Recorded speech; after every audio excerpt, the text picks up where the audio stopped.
Hello guys, I hope आप सभी ठीक होंगे। तो ये है ऑडियो का नेक्स्ट पार्ट। तो चलिए शुरू करते हैं। हम देखते हैं रोहन को जो रिपोर्ट रिसीव करके अंदर आ रहा होता है एंड सगुन वहाँ से चली गई होती है अपने सामान पैक करने के लिए। रोहन आते आते अपना जो हाथ में जो रिपोर्ट था वो खोल के देखने लगता है। उसके बाद वो देख के बहुत ही ज़्यादा चौंक जाता है। उसके पैरों की तरह जैसे ज़मीन खिसक जाती है। कैसा फीलिंग होता है, पैरों पे खड़े नहीं हो पाते, ऐसा फीलिंग हो रहा था उसे। दूसरी तरफ हम देखते हैं आयन एंड प्रिंस को। वो तीनों बैठे हुए थे बिकॉज वो काफ़ी यंग थे, बहुत छोटे थे, तो उनको बहुत रात तक जगना सूट नहीं करता ना, तो वो थक गए थे और वो चेयर में बैठ गए थे। हम देखते हैं सगुन को जहाँ पर वो पैकिंग कर रही थी और उसके दौरान वो एक पेपर निकालती है एंड उसे देखने लगती है। वो पेपर एक डिवोर्स पेपर था और उसमें डेट 8 साल पहले की लिखी हुई थी। उसके बाद वो याद करने लगती है जब सिड बैंगलोर से वापस आया था, उसके अगले दिन जब उनके 4th मंथ एनिवर्सरी थी, तब वो लोग फैमिली कोर्ट में जाकर डाइवोर्स ले लिया था उन दोनों ने। वो बात वो याद करती है। सगुन बेड के पास में टेबल में एक सिड का फोटो था, वो उठाती है और बोलती है कि सिड यहीं पर हमारा सफ़र ख़त्म होता है। मे भी हम फिर से मिले या ना मिले, बट हम दोनों हमेशा अच्छे दोस्त रहेंगे, बेस्ट फ्रेंड की तरह जैसे पहले थे। तुमने मेरी बहुत मदद करी है, मैं हमेशा तुम्हारी दोस्त रहना चाहूँगी। दूसरी तरफ हमें दिखाया जाता है ऐश्वर्या वो तीनों बच्चों को बोलती है कि बहुत रात हो गई, ये ड्रामा कब तक चलेगा हमें नहीं पता, तुम तीनों चलो मेरे साथ सो जाना।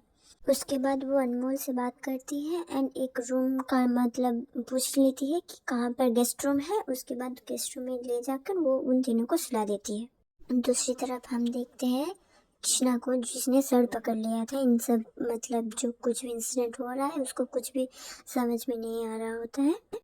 कृष्णा जो होती है वो जो सीड है उसकी स्टेप सिस्टर है, उसके मदर और फादर दोनों ही अलग है, पूरा दोनों पेरेंट्स ही अलग है। बट जो अभी है उसकी मदर एंड कृष्णा की मदर सेम है और अभी के फादर एंड सीड के फादर सेम है। आई होप कोई भी कंफ्यूजन नहीं रहेगा आपको, अगर रहेगा तो कमेंट कर देना, मैं कंफ्यूजन दूर कर दूंगी। कृष्णा अनमोल से बोलती है, माँ ये सब क्या हो रहा है, मुझे कुछ भी समझ में नहीं आ रही है। और सगुन की शादी सीट से कैसे हुई, हम भले ही नहीं थे यहाँ पर, हम लोग नहीं आ पाए थे, बट आप लोग थोड़ा जांच नहीं कर सकते हैं क्या लड़की कैसी है नहीं है, आप ऐसे ही शादी करवा देते हैं।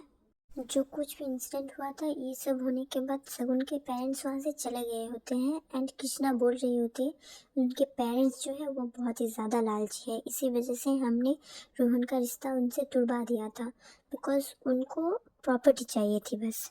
12 साल पहले जैसे ही उनको पता चला था कि रोहन को प्रॉपर्टी में से सबसे कम हिस्सा मिलने वाला है, इसी वजह से उन्होंने डिवोर्स करवा दिया था सगुन के साथ उसकी।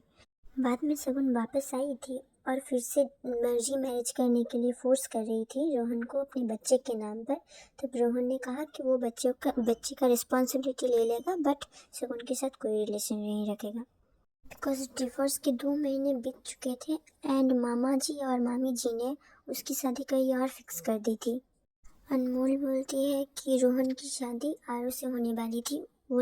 वो जो थे कृष्णा, उसकी पूरी फैमिली फॉरेन में रहती थी, इसी वजह से उनको नहीं पता था ये सब बारे में एंड वो लोग तब बिजनेस के वजह से बहुत ही ज़्यादा स्ट्रगल कर रहे थे, इसीलिए वो इंडिया वापस नहीं आ पाए थे एंड इस बीच में ही सारा कांड हो गया था। हम देखते हैं रोहन को जो वापस आ गया था और उसके हाथ में ही रिपोर्ट था एंड वो आरू से बोलता है, क्या तुम्हारे इस भाई को दूध का धुला हुआ समझते हो, इसने कभी कुछ गलत नहीं करा है। ये चीज़ वो काफ़ी गुस्से के साथ बोल रहा था। उसके बाद वो सीट का कॉलर पकड़ लेता है एंड बोलता है, क्यों किया ऐसा तूने, क्यों किया मेरे आशी के साथ, तूने ऐसा क्यों किया, मेरी बहन ही मिली थी तुझे। और ये चीज़ वो बार बार रिपीट करने लगता है एंड वो बहुत ज़्यादा एग्रेसिव हो जाता है और ये बात सुन के सभी शॉक होते हैं बट उसे छुड़वाने की कोशिश कर रहे होते हैं।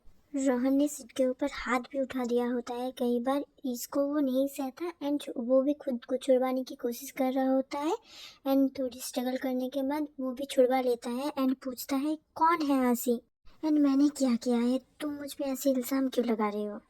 ओके, यहीं पर मैं ख़त्म करती हूँ। आई होप आपको ये पार्ट पसंद आया होगा। अगर पसंद आया तो लाइक करना, शेयर करना और ऐसे ही देखने के लिए सब्सक्राइब करना, और नेक्स्ट पार्ट जल्दी आने वाली है, उसके लिए वेट करना प्लीज़।